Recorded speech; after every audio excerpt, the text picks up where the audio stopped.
చేసిన పాపము, కాలుతో చేసిన పాపము, ప్రక్కల్లో చేసిన పాపము, తలతో చేసిన తలంపులు, ఊహలు, శ్రేష్ఠులు అన్నిటి కొరకు కలవరి సిలువలో యేసయ్య తన సిలువలో తన ప్రాణాన్ని ఇచ్చాడు.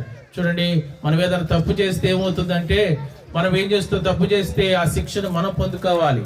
ఆ శిక్షను యేసయ్యనే పొందుకున్నాడు.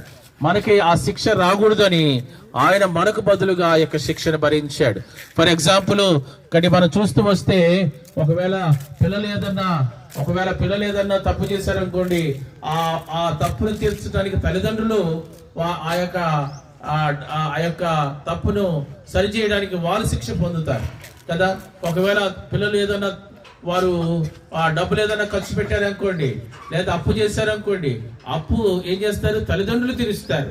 అలాగే మనం చేసిన పాపాల నిమిత్తమై యేసుక్రీస్తు ప్రభువారు ఆయన బిడ్డలము కనుక ఆయన పర పాపాలన్నీ కూడా కొరకు ఆయన